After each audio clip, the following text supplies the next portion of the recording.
Hello everyone, मेरा नाम है केशव सिंह और आज एक इंफॉर्मेशन लेकर आया हूँ मैं फिर। आज एपीएसएसबी ने नोटिफिकेशन जारी किया है रिक्रूटमेंट का, बहुत ही इम्पोर्टेंट है और ये रिक्रूटमेंट है जो कि एलडीसी के लिए। एलडीसी का अभी अभी एग्ज़ाम हुआ था, थोड़े दिन पहले ही ओवर हुआ है, तो फिर से नोटिफिकेशन दे दिया गया है और इस बार टोटल 179 पोस्ट के साथ नोटिफिकेशन दिया गया है। तो बहुत ध्यान से, और बहुत अच्छी खबर है, एपीएसएसबी ने इतनी जल्दी वापस से नोटिफिकेशन दिया, वेट नहीं करना पड़ रहा है स्टूडेंट्स को।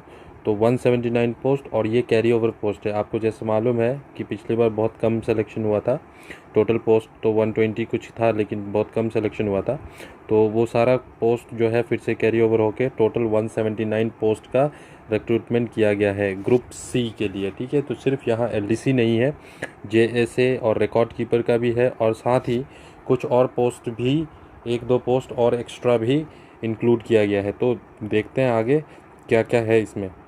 सबसे पहला नोटिफिकेशन देखिए, आपको एपीएसएसबी ने जारी किया और ये नोटिफिकेशन आज के डेट का ही है। ठीक है, आज के डेट का ही है ये नोटिफिकेशन। आज 10 मई 2021 का नोटिफिकेशन है ये एपीएसएसबी का वैकेंसी का। ठीक है, नोटिफिकेशन एडवर्टाइजमेंट नंबर 10 2021।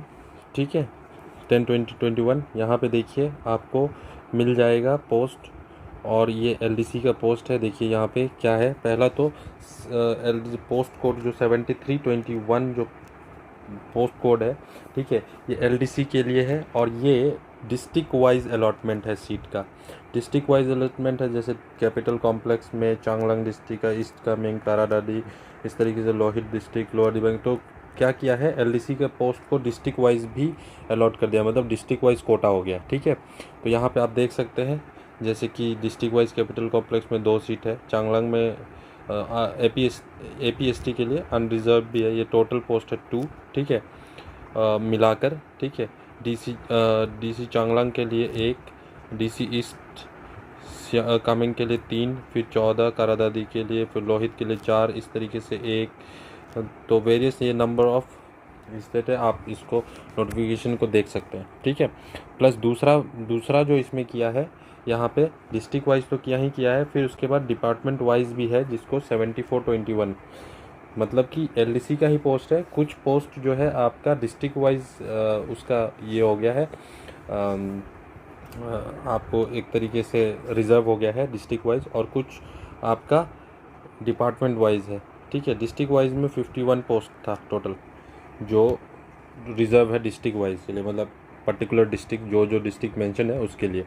और दूसरा एलडीसी का है डिपार्टमेंट वाइज। देखिए, डिपार्टमेंट ऑफ एग्रीकल्चर एपीएससी में भी है, डिपार्टमेंट ऑफ एग्रीकल्चर में tax and excise, TRIMS, directorate of police, general police, ठीक है, डीएचएस हेल्थ सर्विसेज का है, चीफ इलेक्टोरल ऑफिसर के पास एपीआईसी में, डायरेक्टर ऑफ सिविल एविएशन, इस तरीके से बहुत सारा नंबर ऑफ पोस्ट आपको यहाँ पे मिल जाएगा।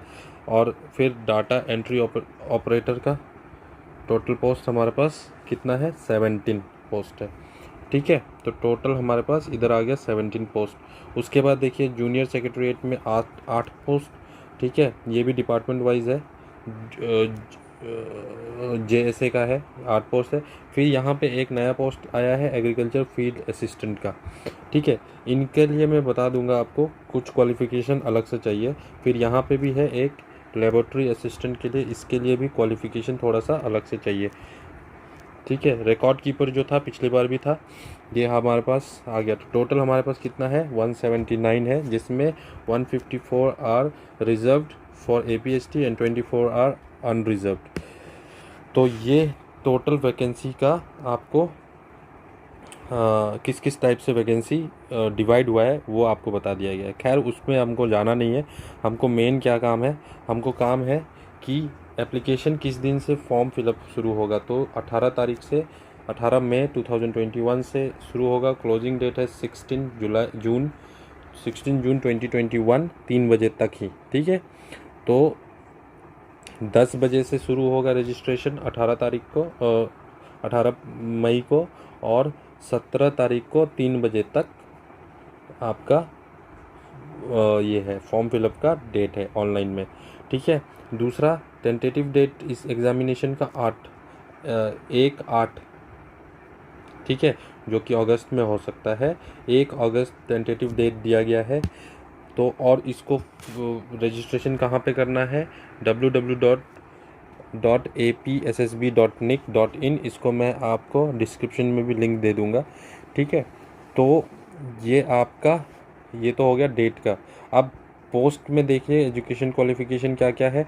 लोअर डिवीज़न क्लर्क जो 2 मैंने बोला था, एक तो डिस्ट्रिक्ट वाइज रिजर्व है और जो डिपार्टमेंट वाइज है, ठीक है, और डाटा एंट्री ऑपरेटर का ये जो 2 पोस्ट है, ठीक है, इसके लिए आपको क्लास 12 पास होना चाहिए, ठीक है। और इसमें स्किल टेस्ट भी होगा। तो दो स्टेज में एग्ज़ाम होगा, एलडीसी और डाटा एंट्री ऑपरेटर के लिए। तो स्टेज 1 में रिटन एग्जामिनेशन होगा, स्टेज 2 में आपका स्किल का, जो कि टाइपिंग स्किल होता है, ठीक है। उसके बारे में आगे बात करेंगे हम लोग यहाँ पे, ठीक है। उसके बाद आपका क्वालिफ़िकेशन, इसमें मैंने आपको बता दिया क्लास 12 पास, ठीक है। और एक minimum 6 month diploma in computer application, ये भी चाहिए होगा, ठीक है। तो ये तो हमने पहले भी देखा हुआ है, ये चाहिए होता है, ठीक है। उसके बाद सैलरी की बात यहाँ पे किया गया है, वो तो आप छोड़ दीजिए। एज क्या है, 18 से 32 ईयर्स तक इसको फिल कर सकते हैं। प्लस APST के लिए अलग से 5 साल का रिलैक्सेशन भी मिलेगा। और PWD कैंडिडेट के लिए जो फिजिकली हैंडीकैप है उनको 10 ईयर का रिलैक्सेशन मिल जाता है। मतलब कि अगर फिजिकली हैंडीकैप्ड है तो उनको 42 ईयर्स तक का विंडो मिल जाता है, ठीक है। 18 to 42 ईयर्स का मिल जाता है। और APST के लिए 32 + 5 हो जाएगा 37 ईयर्स। 37 ईयर्स तक आप इसको फिल कर सकते हैं, ठीक है। तो पहला पोस्ट LDC के लिए था, जिसमें डाटा एंट्री ऑपरेटर का भी है। तो ये दोनों में ये क्वालिफ़िकेशन चाहिए। फिर जूनियर सेक्रेटरीट असिस्टेंट के लिए सेम क्वालिफ़िकेशन है, इसको भी 2 स्टेज में होगा, स्टेज 1 स्टेज 2, ठीक है। इनका भी जो एज है वो सेम ही है, ठीक है। तो एज लगभग जितना भी पोस्ट है सब में सेम है, एज के लिए कोई प्रॉब्लम नहीं है, ठीक है। दूसरा यहाँ पे जो ये एग्रीकल्चर फील्ड असिस्टेंट आया है, ये नया पोस्ट आया है, इसके लिए क्लास 12 पास होना चाहिए, लेकिन यहाँ साइंस चाहिए। साइंस वाले स्टूडेंट ही इसको फिल कर सकते हैं। दूसरा चीज़ यहाँ पे साइंस चाहिए। और इनका एक ही स्टेज होगा, जो कि स्टेज 1 होगा, मतलब कि रिटन एग्जामिनेशन। खाली रिटन एग्जामिनेशन से आपका हो जाता है, ठीक है। लेबोरेटरी असिस्टेंट का हो गया। लेबोरेटरी असिस्टेंट का भी शायद एक पोस्ट था, इसमें क्लास 12 पास चाहिए, प्लस आपको एक लेबोरेटरी असिस्टेंट का कोर्स भी एक रिकॉग्नाइज्ड यूनिवर्सिटी से होना चाहिए। और दूसरा चीज़ डिज़ायरेबल एक्सपीरियंस 2 साल, मतलब ये आपका मैंडेटरी नहीं है, ये डिज़ायरेबल है। मतलब कि अगर आपके पास हो तो आपको प्रेफरेंस मिलेगा, ठीक है। एज लिमिट की बात करूं तो वही सेम एज लिमिट जो अभी देखा हमने वही है। रिकॉर्ड कीपर, रिकॉर्ड क्लर्क और कंप्यूटर ऑपरेटर, इसके लिए 12 पास होना चाहिए, ठीक है। 1 ईयर का डिप्लोमा चाहिए। बाकी LDC में भी 1 ईयर का डिप्लोमा कोर्स चाहिए होता। और ये रिकॉर्ड कीपर और ये जो है आपका कंप्यूटर ऑपरेटर, इनमें आपको क्लास 12 पास और डिप्लोमा, ये LDC और इसका दोनों का क्राइटेरिया सेम है।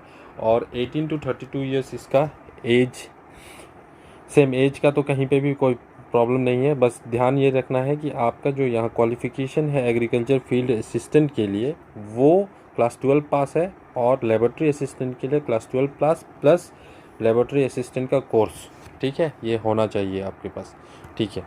नेक्स्ट हम लोग देखते हैं आपको क्या करना है। आपको क्या करना है, आपको एक कोई भी आईडी कार्ड आपका एक, ये मेरे ख्याल से आपको फॉर्म फिलअप के समय भी मांगेगा। और यही आईडी कार्ड आपको एग्ज़ाम के समय में एडमिट कार्ड के साथ भी लेके जाना होता है, ठीक है।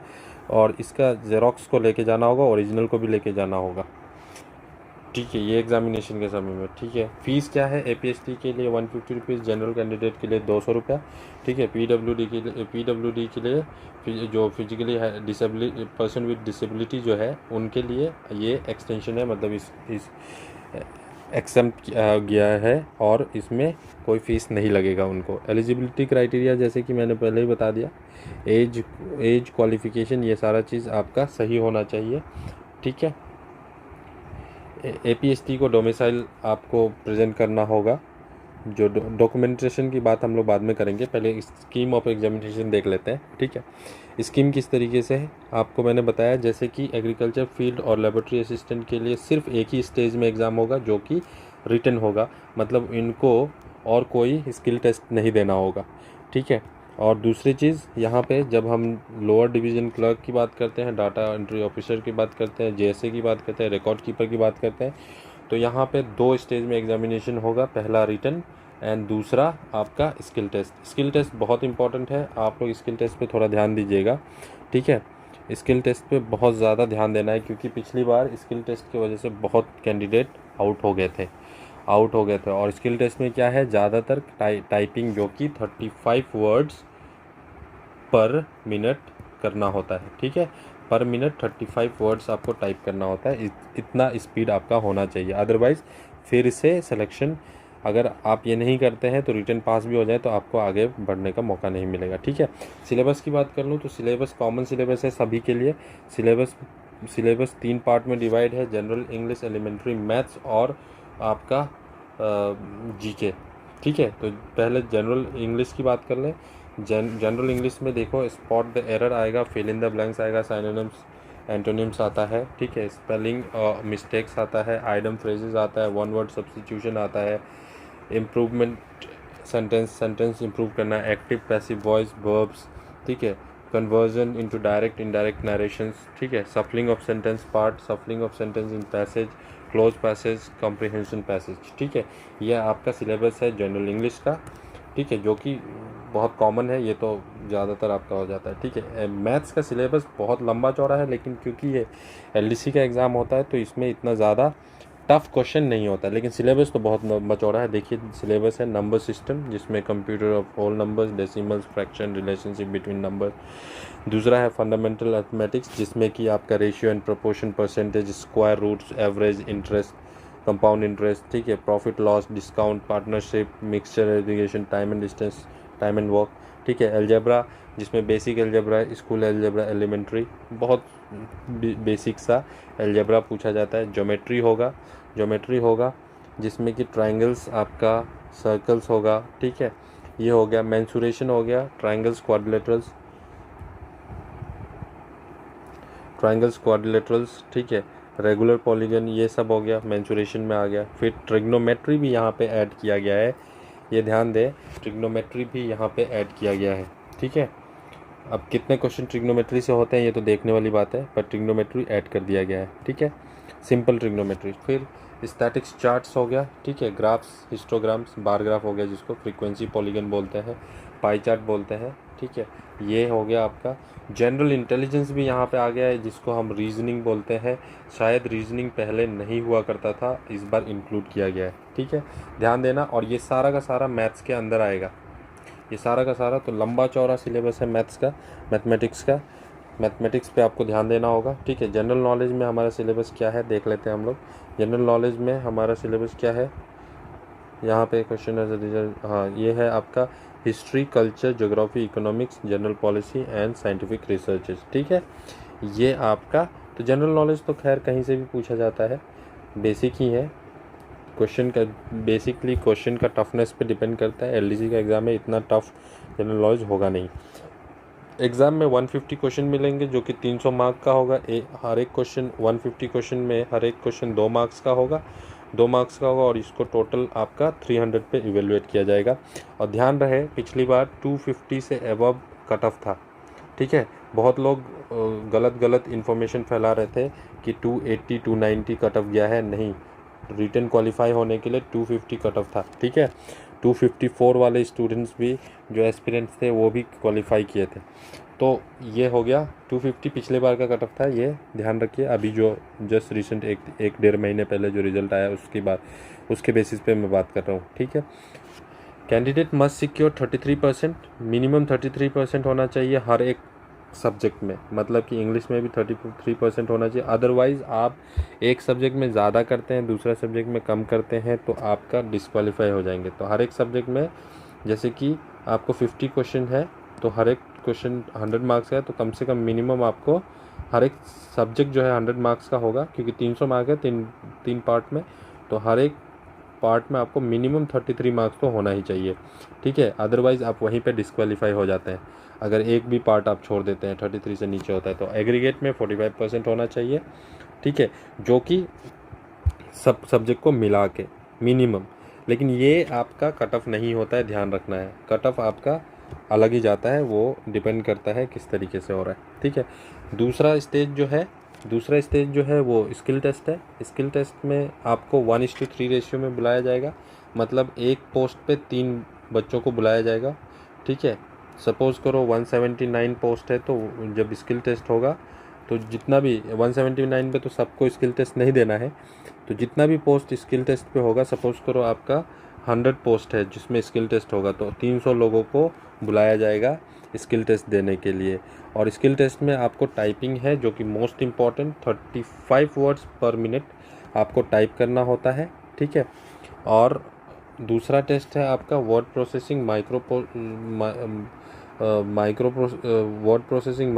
वर्ड, माइक्रोसॉफ्ट एक्सेल और माइक्रोसॉफ्ट पावर पॉइंट का नॉलेज। तो ये तो खैर इतना टफ नहीं होता है, पर जो स्किल टेस्ट है पहला टाइपिंग वाला टेस्ट, वो बहुत ज़रूरी है, मैंडेटरी है।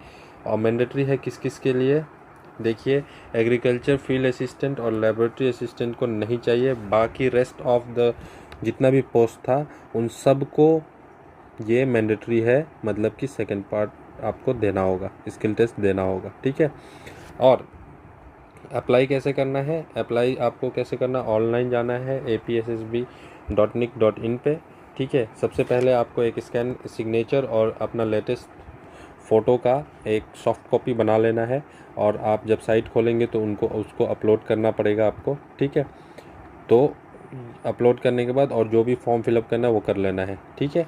उसके बाद आपको जब वेरिफिकेशन के टाइम पे जो शॉर्ट लिस्टेड कैंडिडेट होते हैं, जैसे कि मान लीजिए आपने एग्ज़ाम दे दिया, एग्ज़ाम दे के आपने रिटन क्लियर क्वालिफाई कर लिया है, तो डॉक्यूमेंट वेरिफिकेशन में देखिए रिसेंट पासपोर्ट साइज़ फ़ोटोग्राफ चाहिए होता है, मैट्रिकुलेशन का सर्टिफिकेट चाहिए होता है, क्लास 12 का सर्टिफिकेट चाहिए होता है, मार्कशीट चाहिए होता है। APST कैंडिडेट के हैं तो उनके लिए APST सर्टिफिकेट चाहिए होगा, उनके लिए PRC चाहिए होगा, ठीक है। और उसके बाद 6 मंथ का डिप्लोमा कंप्यूटर एप्लीकेशन का कोर्स चाहिए होगा, ठीक है। दूसरा, अगर आप लेबोरेटरी असिस्टेंट में हैं तो उसके लिए आपको सर्टिफिकेट चाहिए होता है लैब असिस्टेंट का, मतलब कि आपने कोर्स किया होना चाहिए, ठीक है। इस तरीके से आपको ये सब वेरिफिकेशन, ये सब आपको डॉक्यूमेंट्स चाहिए होता है, तो इन डॉक्यूमेंट्स पे भी आप लोग ध्यान दे दीजिएगा, ठीक है। तो ये आपका था सारा कैटेगरी में, मैंने बाकी सारा कुछ तो बता दिया। जनरल जो कि इंस्ट्रक्शन है कैंडिडेट्स के लिए, वो तो APSSB उसमें ये सब लिखता है कि हम कभी भी पोस्ट को कम या ज़्यादा कर सकते हैं, ठीक है। तो वो आपके लिए इम्पोर्टेंट नहीं है, जितना इम्पोर्टेंट था मैंने आपको बता दिया है। और अगर आपको कोई क्वेरी है तो आप कमेंट बॉक्स में मेरे से पूछ सकते हैं, ठीक है। तो ये आपका 179 पोस्ट के लिए वैकेंसी निकाल दिया है। अब आप तैयारी में लग जाइए। सबसे पहले 18 तारीख को फॉर्म फिलअप कीजिए। 18 तारीख को फॉर्म फिलअप करने के बाद अपनी तैयारी में लग जाइए, क्योंकि बहुत अच्छा चांस है, बहुत ज़्यादा पोस्ट आए हैं, ठीक है। और बहुत ज़्यादा पोस्ट आए हैं तो आपके चांसेस भी ज़्यादा अच्छा हो जाता है। तो काइंडली आप इधर उधर की बातें ना सुने कि एग्ज़ाम अच्छे से कंडक्ट नहीं हो रहा है या फिर कुछ होता है। बहुत लोग रूमर्स फैलाते हैं कि ये हो गया वो हो गया। नहीं, आप अपनी इनकेपेबिलिटी को रूमर्स के बहाने से मत दीजिए, क्योंकि जो कैपेबल हैं वो सेलेक्ट होते ही हैं, ठीक है। तो मेरे तरफ से इतना इन्फॉर्मेशन आपको मिल गया है। बाकी कोई इन्फॉर्मेशन चाहिए तो आप ज़रूर कमेंट में मेरे से पूछ सकते हैं। आज के लिए इतना है, मिलते हैं नेक्स्ट वीडियो में।